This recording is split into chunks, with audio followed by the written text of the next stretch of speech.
There is a trap that costed me hundreds of thousands of euros. And in large organization, falling into that trap can easily cost millions. It's a trap that many leaders and many entrepreneurs fall for.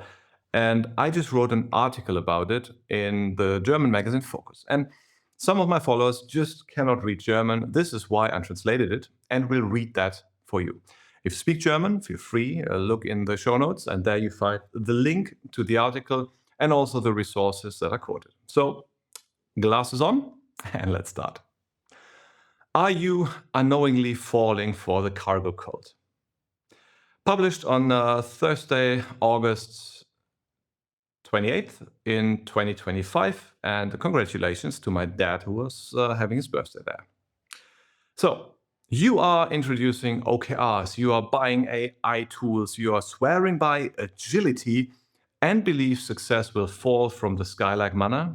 Spoiler, it won't. Entrepreneur and business coach Dr. Frederik Kümmeke explains what so often goes wrong and how to do better. Why do you fall for the cargo cult in business? And if you don't know what cargo cult means, I'll show you a few pictures that will blow your mind. It's like amazing. But let's just start with the article first. So, why do you fall for the cargo cult in business? After World War II, islanders in the Pacific built wooden airplanes and bamboo towers to bring back the gods who once supplied them, while the soldiers, the supposed gods, were there. Planes landed with food and goods. A miracle, right? The islanders thought the soldiers' rituals like radios, runways, satellites caused it. So when the soldiers left, they imitated everything. Straw runways with towers, wooden planes, even uniforms. But the gods and their planes didn't return. That's the cargo cult. Imitation without understanding. And let me quickly show you how it looks like. Let's look here. So quickly Googling cargo cult, and you see here like they built airplanes, they built satellite thingies here, and it's like really amazing what they did, just in the attempt to get back the gods who will supply them with food and medicine and all the shebang, right?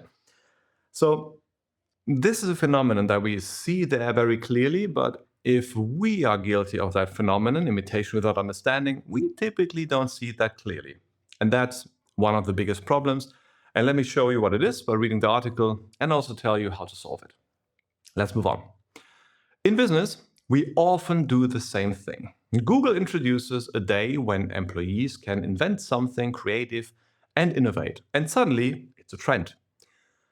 Fully clueless, but hopeful, everyone rushes in, cheered on by incompetent consultants with good stories, believing that giving employees a day for innovation will make them as successful as Google. And since it looks so modern, people celebrate themselves along the way. What doesn't occur to anyone, Google only does this because as a market leader with absurd margins, they can easily afford it. They do it because of their success, not as a way to create their success. We unconsciously hope that if we do it too, success will follow. So we get agile, we focus on customer centricity, we introduce OKRs, we move from a mobile first to an always on strategy, this time with big data, of course, all remote or at least hybrid, and along the way, as long as it's sustainable, we are up for it. And if it's in the cloud and runs with AI, then surely success will come, right? How does your brain trick you into wrong solutions? Neurologically, the mistake is normal. It's the bandwagon effect. This effect is a kind of neuronal shortcut. Your brain saves energy by overvaluing social signals. If everyone's doing OKRs, it must be good, right? Your brain loves following the herd because conformity signals safety. If it works for others, it'll work for me, right? And after all, if you're just one extra person who did something wrong, but everybody did it, that's also not the most risky position, right? Neuroscience shows that the mesolimbic system, that is the reward system, rewards the social imitation with a dopamine burst, while your prefrontal cortex, the critical thinker sitting in the front here, kind of goes to sleep. Studies show that people follow majority opinions even when they are nonsense. Trends, when they work like TikTok dances, right? Everyone joins in, but nobody really knows why.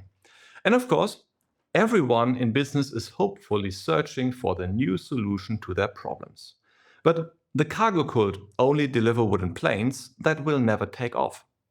Because not everything works for everyone, collective trends ignore organizational, cultural, and technical differences, which guarantees failure. Example, a leader introduces OKRs because they are modern. They just read the book, right? But the team grounds in forums because the company culture is already too bureaucratic. Now, on top of endless processes and reports from the bureaucracy, they also now have extra OKR processes and reports. The real lever, clear communication and debureaucratization, that goes unnoticed. Trends like toxic productivity, like being always available, are like energy drinks. A quick kick and the expectancy of wakeness, but you rather get the crash. I get why everybody joins in, right? No one wants to look backward in business, but our brain deceives us here. What's needed instead? Well, it's the reflection over blind zeal. Ask yourself, does this trend solve a problem I actually have? And if yes, how exactly will this approach solve it? That brings clarity before starting building wooden planes. Which trends do more harm than good? Well, most trends are like glitter. Shiny, maybe nice to look at, but useless. OKRs overwhelm teams if they don't fit real problems. AI tools create data chaos if you don't have a clear analysis and data structure. An always-on culture drives burnout, not success. These hypes are like superfood smoothies. Expensive, overrated, and your business doesn't need them. For over 2 decades, I've advised companies, and again, I see wide eyes when I refuse to make an offer.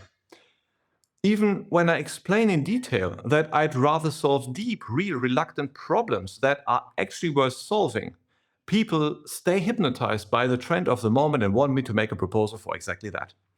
They've already fallen in love with it and will go through with it no matter what. They'll happily invest hundreds of thousands of euros or dollars, even though it's obvious it won't really help. I won't play along. I wave politely and wish them well. I hope they come back one day with real issues that actually need solving and move the needle. But how do you know if something is just a dumb trend or a smart change? I use a simple bottleneck checklist to evaluate trends. First, does it solve a real problem that you actually have? Second, is the benefit clear? Does it save resources or make customers happier? Or is it just nice and fashionable? Third, is it scientifically validated or at least best practice? A fashion, a trend isn't proof. Everyone used to smoke too, and it wasn't smart, right? As an example, one leader introduced OKRs because everyone was doing it, the book was trendy. After 3 months, the team was exhausted. Productivity dropped. They needed time just for the spreadsheets.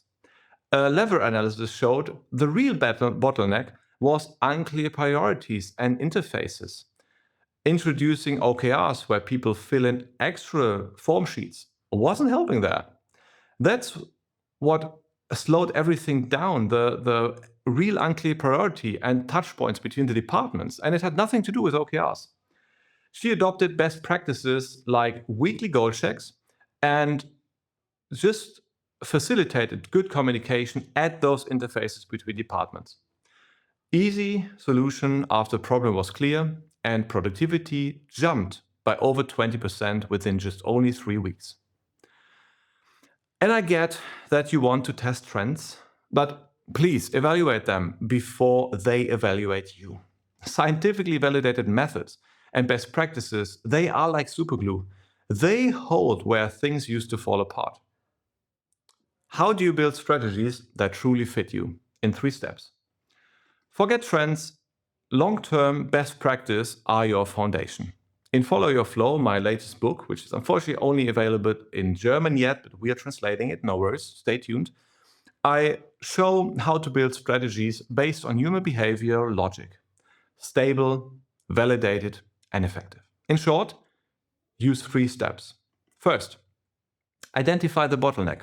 Run a lever analysis. What's slowing you down? Example, is it unclear priorities? Then clear priorities. A best practice you use for that is to be looked for, implemented, and that is your lever, not OKRs or any kind of hype.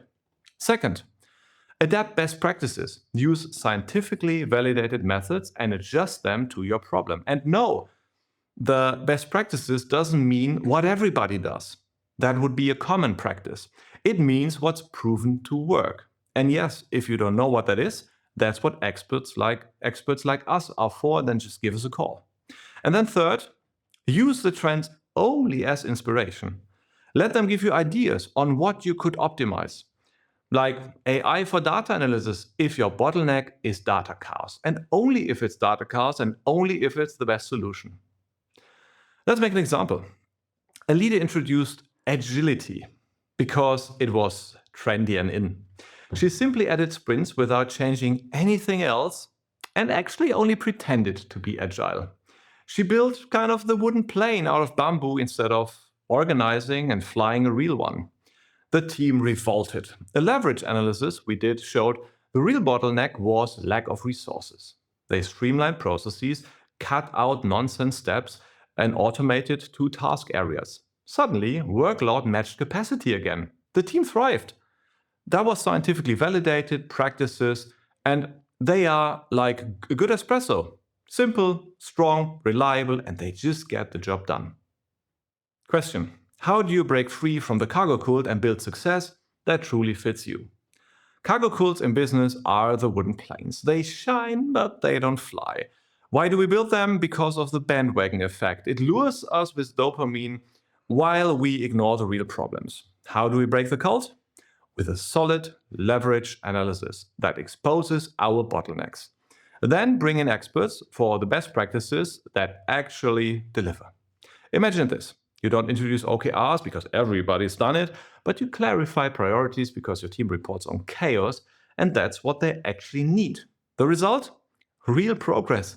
A company with fewer problems in a better functioning company. Neuroscientifically, that is your turbo.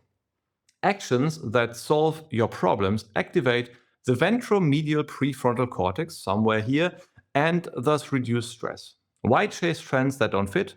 Because we seek safety in the ground instead of safety and clarity in ourselves. So we need to gain the clarity. Another example. I just had contact with a leader who bought AI tools because they were in and you need to use AI tools, right? The real bottleneck was employee motivation.